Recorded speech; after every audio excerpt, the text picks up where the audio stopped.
पनवेल, नवी मुंबई, रायगड परिसरातील बातम्या पाहण्यासाठी आमच्या मी साक्षीदार या यूट्यूब चॅनलला सबस्क्राईब करा।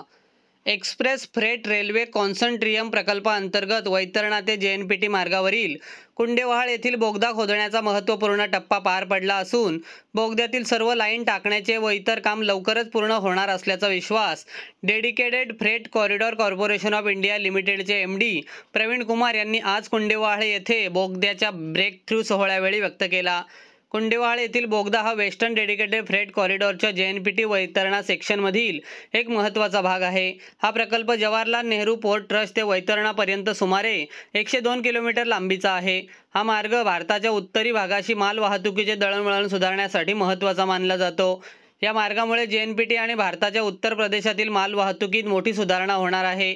वाहतुकीचा वेग वाढून लॉजिस्टिकच्या खर्चात बचत होणार आहे। वैतरणापासून JNPT हा 102 किलोमीटरचा हा प्रकल्प आहे। टाटा प्रोजेक्ट लिमिटेड कंपनी हे करत आहेत, तर सब कॉन्ट्रॅक्टर म्हणून Thakur infra project private limited अर्थात TIPL हे काम करत आहे। त्या अनुषंगाने या प्रकल्पातील महत्त्वाच्या अशा कुंडेवहाळ येथील 169 मीटर लांबीचा बोगदा खोदण्याचे काम पूर्ण झाले आहे। त्या पार्श्वभूमीवर बुधवारी कुंडेवहाळ येथे टनल ब्रेक थ्रू सोहळा पार पडला। हा वेस्टर्न कॉरिडॉरचं काम हे या इथं गेल्या अनेक काळापासून या इथे चालू आहे। ह्या वेस्टर्न कॉरिडॉरच्यामुळे जो रेल्वेची माल वाहतूक आहे ती अतिशय वेगाने होऊ शकेल। पूर्वीच्या काळामध्ये ती जी पॅसेंजर आणि माल वाहतूक हे एकाच मार्गावरून व्हायची आणि त्या इथे नाईलाजाने मग माल वाहतुकीला दुसरा प्राधान्य दिलं जायचं आणि त्याच्यामुळे उशीर होणं आणि त्याचबरोबर याचा प्रत्यक्ष परिणाम हा महागाईवरती सुद्धा व्हायचा। कारण आपल्या भारतामध्ये 16% एवढा खर्च हा त्या एखाद्या सामानाच्या लॉजिस्टिकवरती खर्च होतो आणि तोच आपण अमेरिका आणि चायनामध्ये बघतो तो 6% आणि 9% एवढा असतो। तर ह्या DFCच्यामुळे पहिलं तर एक मोठ्या प्रमाणामध्ये या इथे माल वाहतूक ही वेगाने होईल आणि त्याच्यामुळे मोठ्या प्रमाणामध्ये स्वस्तही येईल आणि हे अत्यंत असं म्हणूनच महत्त्वाकांक्षी असा हा प्रोजेक्ट हा पनवेल उरणमध्ये हा गेल्या 4 वर्षापासून चालू आहे आणि तो आता पूर्णत्वाला लवकरच तो येत आहे। अंदाजे पुढच्या वर्षभरामध्ये सुद्धा हे काम हे पूर्ण होणं हे अपेक्षित आहे।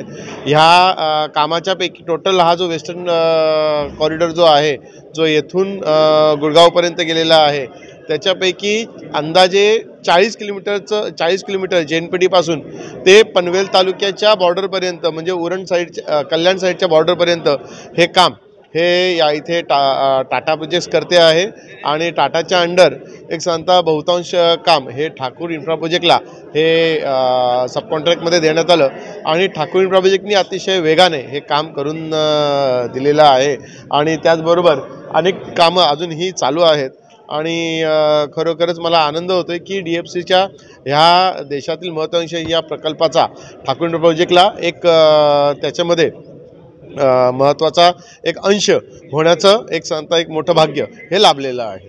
नेतृत्वाखाली आज अशा प्रकारचे प्रकल्प येत आहेत, मोदींच्या नेतृत्वाखाली अशा प्रकारचे येत आहेत। आपण स्थानिक नेतृत्व म्हणून कशा पद्धतीने पाहतायत, कशी आव्हानं असतात ह्यामध्ये?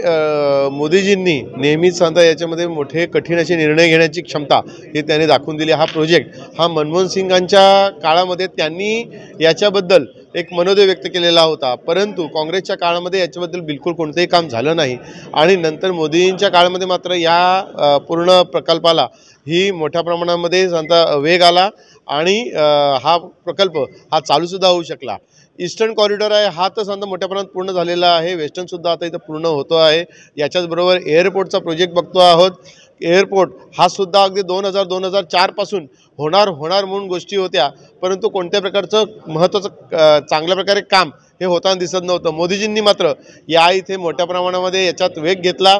याच्याच बरोबरीने मग विरार अलिबाग कॉरिडॉर असेल आणि त्याचबरोबर JNPTचं या इथे विस्तारीकरण असेल, असे मोठे प्रोजेक्ट ज्याचा प्रत्यक्ष परिणाम हा पनवेल तालुका आणि उरण तालुक्यावरती होऊन या इथे मोठ्या प्रमाणामध्ये रोजगार निर्मिती, उद्योगधंदा निर्मिती होतो आहे। स्थानिक माणूस हा या इथे स्वतःच्या पायावरती उभा राहताना आणि या इथे इतरांच्या सोबत खांद्याला खांदा लावून काम करताना सुद्धा दिसून येतो आहे। ही सर्व कमाल ही मोदीजींनी जी दृष्टी दाखवली त्याचाच आहे। नुकताच आपण पाहतो आहोत की गेल्या 10 वर्षामध्ये GDP मध्ये 108% वाढ झालेली आहे. म्हणजे हे ज्या एक काळ असा होता की भारताची अधोगती होत होती, काँग्रेसच्या काळामध्ये पूर्णपणे अधोगती होत होती आणि तेच सांगता मोदींच्या काळामध्ये मोठ्या प्रमाणात प्रगती होताना दिसते आहे. आज या इथे आमचा आगरी, मराठा, कुणबी, आणखीन कराडी आणि त्याचबरोबर सांगता येथील सांगता स्थानिक हा सांगता जो भूमिपुत्र आहे तो स्वतःचे उद्योगधंदे मोठे करताना, स्वतःचे सांगता इथं रोजगार हे तयार करताना आणि इतर मराठी तरुणांना सुद्धा आणखीन रोजगार निर्मिती करून सांगता त्यांना सुद्धा कामावरती घेण्याचं, त्यांचे घर सावरण्याचं काम करत आहे. हे सर्व जर शक्य झालेलं असेल तर मोदींच्यामुळं आणि म्हणूनच मला मोदींचा शिपाई होण्याचा मला एक सार्थ असा अभिमान आहे. ये जो हमारा जो प्रोजेक्ट है, स्पेशली वैतरणा से लेके JNPT करीब 102 किलोमीटर का डबल लाइन सेक्शन का प्रोजेक्ट है और ये जो काम जो अंजाम दे रहा है टाटा प्रोजेक्ट लिमिटेड हमारे एजेंसी है जो कि जिनके द्वारा और उनके बहुत सारे वेंडर्स हैं जिनके द्वारा ये काम करा जा रहा है. इस वाले पूरे सेक्शन में 4 टनल हैं. चारों टनल की लंबाई कुल मिला के करीब 800-900 मीटर के आसपास आती है. इस टनल में जहाँ पे हम लोग खड़े हैं ये इसको बोलते हैं tunnel breakthrough ceremony. Tunnel breakthrough का मतलब क्या होता है कि हमने एक एंड से शुरू किया, दूसरे एंड पे हमने ब्लास्ट करके उसको निकाल दिया. अब ये पूरा रास्ता थ्रू हो गया है. ये हमारी डबल स्टैक कंटेनर के लिए पूरी टनल है और जहाँ तक मेरा संज्ञान है पूरी एशिया की सबसे लार्जेस्ट, मतलब साइज वाइज सबसे लार्जेस्ट टनल है. सिमिलर टाइप की टनल 1 किलोमीटर की टनल हमारी जो दादरी वाले सोना हरियाणा में है वो 1 किलोमीटर की टनल है. पूरे DFC में हमारे करीब 2 किलोमीटर की टनल है. 1 किलोमीटर हमारी वहाँ आती है और 1 किलोमीटर 800-900 मीटर के आसपास यहाँ आता है. तो ये टनल ब्रेक थ्रू होने के बाद में ये सबसे बड़ा बॉटलनेक था, सबसे बड़ा चैलेंज था कि भाई हम सेक्शन को कैसे थ्रू करें. अभी इसके बाद में तो टनल ब्रेक थ्रू है, इसके बाद में बहुत सारे काम और बाकी हैं. तो हम उम्मीद करें 15 या 20 मई तक हम इसको पूरी लाइनिंग करके इसमें हम लोग ट्रैक बिछा देंगे. और एक जो है जो हम लोगों ने टारगेट रखा है कि वैतरणा से JNPT बॉम्बे का 102 किलोमीटर का जो सेक्शन हम दिसंबर 25 में कमीशन कर रहे हैं, उसका ये सबसे चैलेंजिंग पार्ट था जो कि आज हमने जो है इसको टनल ब्रेक थ्रू करके उसको हम आगे बढ़ाया है. विकास के अंदर किस प्रकार की चालना थी, किस प्रकार का संघर्ष था, यहाँ के भूमिपुत्र से किस प्रकार का सहयोग था और क्या आप उनका आह्वान करें? यहाँ पे जो पूरा 102 किलोमीटर का सेक्शन है इसमें काफ़ी चैलेंजेस थे. लैंड एक्विजिशन के चैलेंजेस थे, स्क्वाटर के चैलेंजेस थे, एनक्रोचमेंट के चैलेंजेस थे.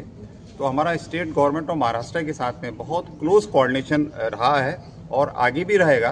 तो स्टेट गवर्नमेंट के तरफ से हम लोग को, पूरे DFC को, पूरे हमारे कॉन्ट्रैक्टर्स को पूरा भरपूर सहयोग मिला है. और तभी आप देख रहे हैं कि पूरे सेक्टर में हर जगह कहीं ना कहीं कुछ ना कुछ काम चल रहा है. कहीं टनल का काम चल रहा है, कहीं ब्रिज का काम चल रहा है, कहीं ट्रैक लिंकिंग काम चल रहा है. तो मैं तो ये स्टेट गवर्नमेंट का बहुत बहुत धन्यवाद देना चाहूँगा कि उन्होंने हम लोग को DFC जो कि एक नेशनल प्रोजेक्ट है, भारतवर्ष का प्रोजेक्ट है, ये किसी एक स्टेट का प्रोजेक्ट नहीं है क्योंकि ये बहुत सारे स्टेट से निकल के गुजरता है और उससे हमारी नेशनल लॉजिस्टिक्स की जो कॉस्ट है वो कम आने का इसमें उम्मीद है. और इसमें मैं स्टेट गवर्नमेंट को बहुत बहुत धन्यवाद दूंगा और हमारे जो टाटा प्रोजेक्ट लिमिटेड हैं उनको बहुत बहुत धन्यवाद दूंगा. उन्होंने बहुत जम के और मेहनत से पैशनेट होके यहाँ पे काम किया है और जो आज टारगेट एज पर टारगेट जो टनल ब्रेक थ्रू सेरेमनी है इन्होंने अंजाम दिया है. इसके लिए मैं टाटा प्रोजेक्ट का बहुत बहुत धन्यवाद देता हूँ. उसके साथ में हमारे एम्प्लॉयर हैं, हमारे चीफ इंजीनियर ऑफिस हैं, हमारे कंसल्टेंट्स हैं, जितने भी इस प्रोजेक्ट से जुड़े हुए आदमी हैं, जितने भी स्टाफ हैं, मैं सभी का बहुत बहुत धन्यवाद देता हूँ कि ये टीम वर्क के थ्रू ही हमारा ये काम संपन्न हुआ है और आज एक बहुत बड़ा DFC के लिए बहुत बड़ा दिन है.